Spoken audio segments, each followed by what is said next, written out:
Oh, pakinggan ho natin mga boss ha. Sasama, sisikip ang dibdib nung mga taga-KOJC na lang dito. Lalong-lalo na ho yung mga Duterte, lalong-lalo na ho yung mga vlogger ng mga DDS. Bakit to? Pakinggan nyo ang anunsyo ni ah, ni Congresswoman Beatrix Luistro, mga bossing, no? Pakinggan po natin ang anunsyo ng Congress. On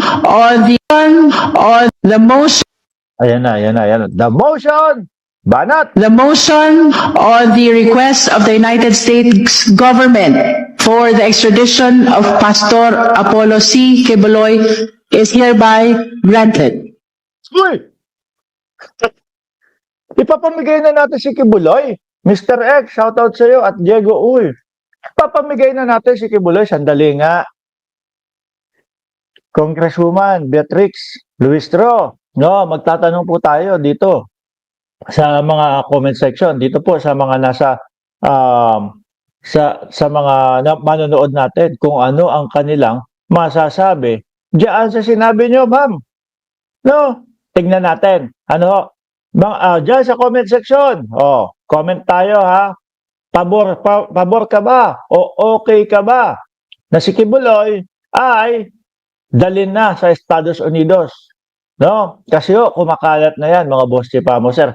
At siguro may mag-iisang taon na din na nakakulong si Kibuloy. Eh, syempre ho, mga kababayan, panigurado ko, alam na ni Kibuloy, alam na ng Estados Unidos na hawak na. Di ba? Alam na ng Estados Unidos na hawak na ng Pilipinas itong si Tospar. Oh, eh syempre, re-request na ho yan. Alam nyo ho, napakadali lang ho, mga kababayan. Oy, bye, buloy. Sabi, alam nyo, napakadali lang pong i-analisa, mga bossing. Bakit pumapabot, bakit pumapayag ang Pilipinas, no? Oh, bakit pumapayag ang Kongreso sa pagpapadala kay Kibuloy? Unang-una ho, mga bossing, yung pag-uusap o yung pagkakasundo ng Pilipinas at Estados Unidos. Pangalawa ho, mga kababayan, alam naman po natin na simulat sa pool pa lang po na si Kibuloy ay wanted na po sa Estados Unidos. Di ba? At ang gusto nga gawin ng mga vlogger nila, uy, wala na, okay na si Buloyski. Uy, wala na, hindi na makakasuhan. O, bumaba na ang sentensya ni Buloyski doon sa Estados Unidos. Hindi ho, ha? Wala akong katotohanan yun. Dahil hanggang ngayon ho, yung Buloyski nila, mga bossing, wanted pa din po sa FBI. Wanted pa din po sa FBI. At, lagi nilang sinasabi, sabi po nung mga vlogger nila, alam niyo po, si Pastor Kibuloy, okay na po yan. Ano? Sila po yung talagang nagpupumilit na matapos na yung kaso nila doon sa Estados Unidos. Pero, ang sabi naman, sa Estados Unidos, sila daw po ang nagpo-postpone, mga kababayan, nung mga hearing.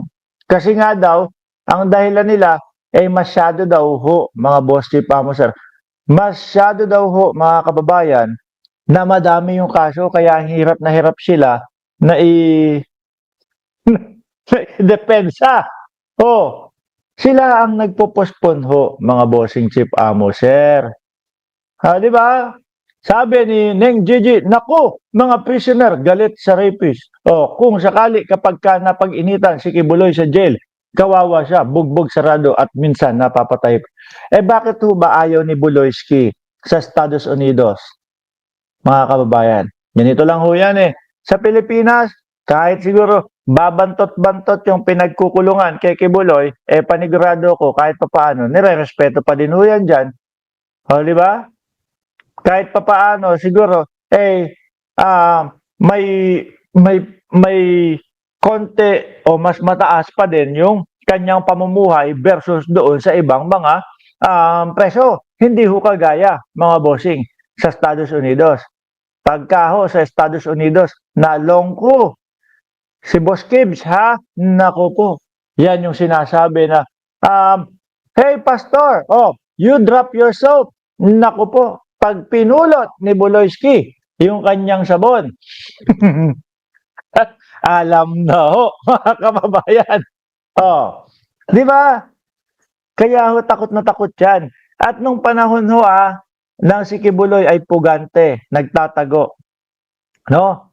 Yan ang unang-una niyang request. Ang alin?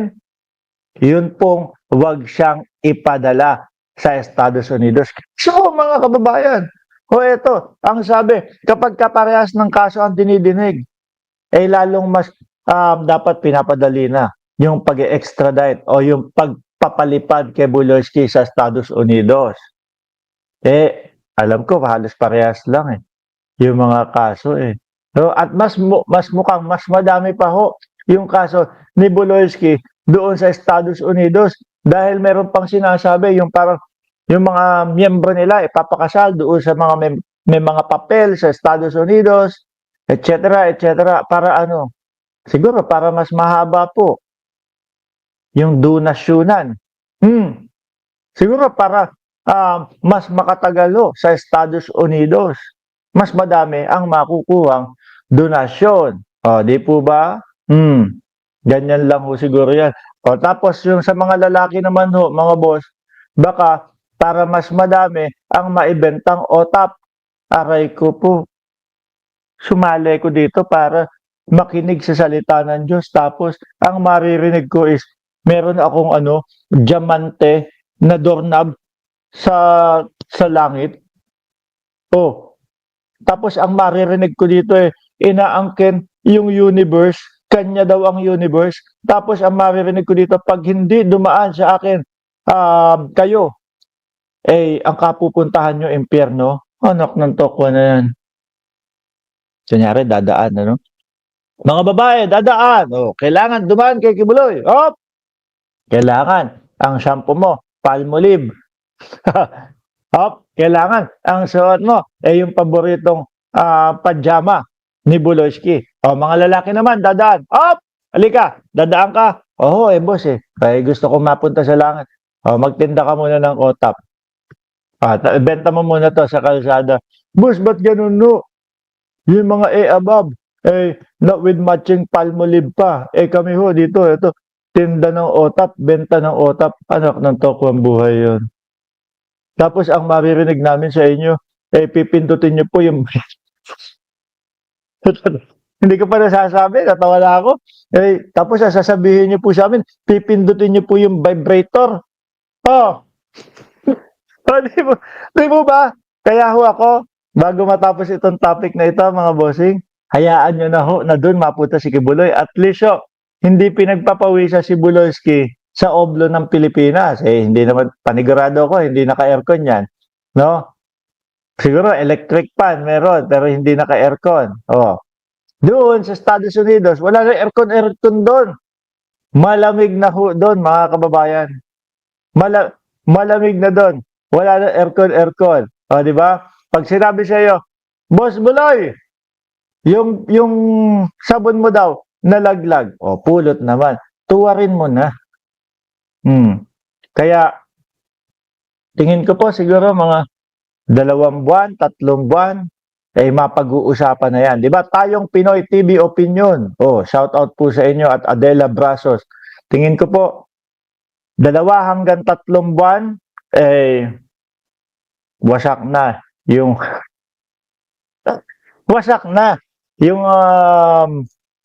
hindi ko tuloy mailusot kung ano yung wasak na kay Kibuloy.